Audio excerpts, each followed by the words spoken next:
અથાણું મિક્સ કરવાનું છે ખાટી કેરીનું. આપણે આ બોળો વઘાર્યો તો એમાં હળદર અને ચટણી નાખવાની, તીખું ખાવું એ પ્રમાણે.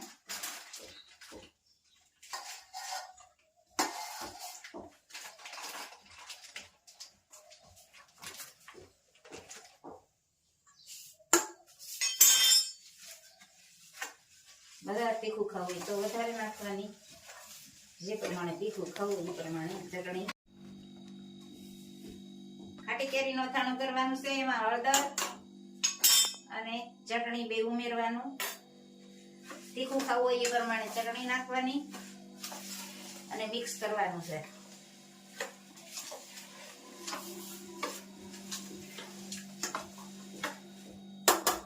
આને આપણે એક દી સુધારીને ખાટા પાણી એમ રાખ્યા હોય મીઠા હળદરમાં, પછી એક દી ભૂકવા હોય અને ત્રીજે દી અથાણું તૈયાર થાય.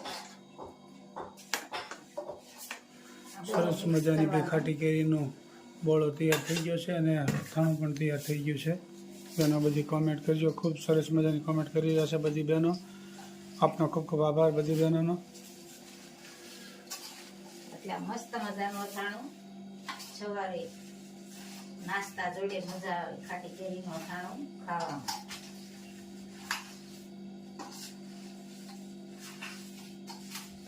અને આટેથી પછી સોળી ભરી દેવાના જિલ્લામાં.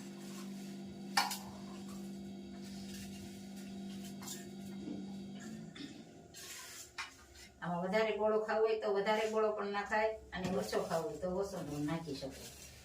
ગોળો વધારે ખાતા હોય તો વધારે નાખવાનો અને માપે ખાતા હોય તો ઓછો નાખવાનો. સરસ મજાના ખાટી કેરી તૈયાર થઈ ગઈ છે આખી બોળો ને બધી કમ્પ્લીટ. આમ તો 3 દિવસથી આ ખાટી કેરીની રેસીપી બતાવી છે, પણ આ બધી પાકે પાયે થાય ને ખબર પડે કે કઈ રીતનું બને છે. આપણે એક દિવસ ખોખા નાખ્યા હોય કેરીના કટકા મીઠા હળદરમાં, પછી બીજે દિવસે સૂકવા હોય ને ત્રીજે દિવસે અથાણું તૈયાર. એક દિવસમાં ખાટી કેરી કરવી ને તો ન થાય, 3 દિવસની વાર લાગે. આવી રીતે ધીમે ધીમે આ ખાટી કેરી બહુ ફર્સ્ટ ક્લાસ બની છે. બધી બહેનો કોમેન્ટ કરજો. બધી બહેનોનો ખૂબ ખૂબ આભાર.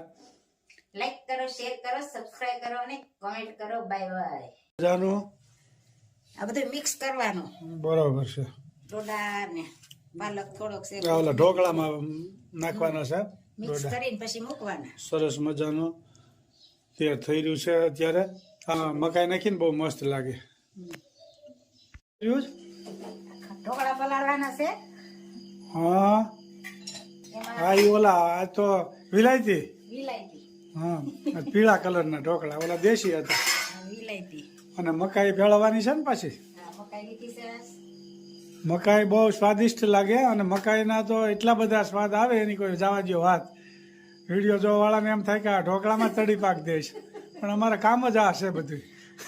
બની રહી છે આજે દેશી નહીં, આજે વિલાયતી ઢોકળા કહેવાય. હળદર, ખમણ, નિમક અને એમાં મેથી નાખવાની થોડી. એમાં મેથીના પાન પણ નાખી શકાય. એમાં 3 ચાલિયા ચોખા ને 1 ચાલિયો ચણાની દાળ એ રીતે દળવાનું. અને પલાળીને કરવા હોય ને તો એ રીતે પલાળવાનું. બરોબર. તો દળીને જ બનાવી છે.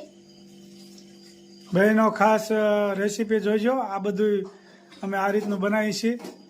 કઈ રીતનું ભેળવ્યું છે આમાં, પણ એટલો બધો સ્વાદ આવે એની વાત જવા દો. આમ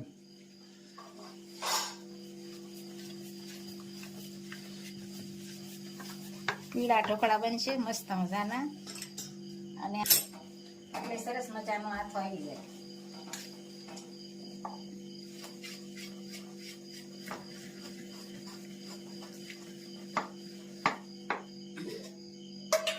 આમાં પાણી, ગરમ પાણી અને છાશ નાખવાની. ખૂબ સરસ મજાના ઢોકળા બની રહ્યા છે ભાઈ. ભોજન ઢોકળા ભાવતા હોય કેમ કરશો. હમણાં તે અમારે ઢોકળા ઉપર જ હાલે છે. 4-5 ઢોકળા સાંભળી જાય. નહીં, મસ્ત બને છે, એટલે સ્વાદિષ્ટ બને છે, ખાવાની મજા આવે. આ રાબડું તૈયાર અને ઢાંકી દેવાનું. બરોબર. 3-4 ટોકરું ઢાંકી દેવાનું. અને કેટલી કલાક રાખવાનું? અને કાલ બપોરે બનાવવાનું છે. ભાઈ કાલ બપોરે ઠેઠ ખમણ થવાના હોય, એ અત્યારે પલાળવું પડે, એનો હાથ આવી જાય ને તો. હા, તો અને તો સ્વાદ આવે, તરત ને તરત સ્વાદ ન આવે. એટલે આપ જોઈ શકો છો એટલે પછી 18 કલાક જવા દેવી પડે. અને સાંજે કરવા હોય ને તો સવારે વહેલું પલાળવાનું. બરોબર. અંદાજિત 18 કલાક આ રહેવા દેવાનું તપેલું ઢાંકેલું, ત્યાર પછી જ ઢોકળા સ્વાદિષ્ટ બને, એ ખાસ નોંધ લેવી. હા મસ્ત મજાના ઢોકળાનું પલાળાઈ ગયું છે. ખમણની રેસીપી છે આજ. સરસ મજાના ખમણ બની જશે ભાઈ. મિક્સ કરવાનું. આ સાજીના ફૂલ અને લીંબુનો રસ અને આ મકાઈ, ધાણા અને મેથી અને પાલક. ઘણી વસ્તુ ભેળવી છે. એકદમ સ્વાદિષ્ટ ભાઈ ખમણ બની રહ્યા છે. બેનો બધી કોમેન્ટ કરજો. સરસ મજાની બહેનો કોમેન્ટ કરી રહ્યા છે. બધી બહેનોનો ખૂબ ખૂબ આભાર. મિક્સ તો કરવાનું. સરસ મજાનું બની રહ્યું છે. ખમણ પણ ખમણ ને ઢોકળામાંથી તમને મજા આવે છે ખાવાની. મસ્ત મજાના પીળા ખમણ. ખૂબ સરસ મજાના ઢોકળા બની રહ્યા છે. મિક્સ થઈ ગયું. આમાં પાણી મૂક્યું છે. આમાં તેલ લગાવી મૂકવાના હવે.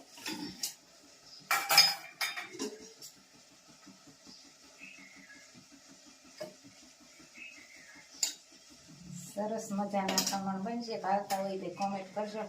હમણાં તો અમારે તાજા ખમણ જ થાય 4-5 દિન વેચી દે. હા, આવું બધું લીલોતરી હોય એટલે સારા લાગે.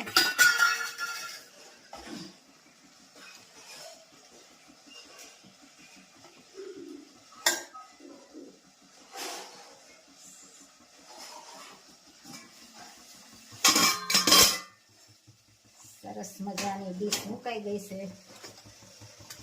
અને તીખા ખાવા હોય ને તો ઉપર જરા જરા ચટણી પણ નાખવાની.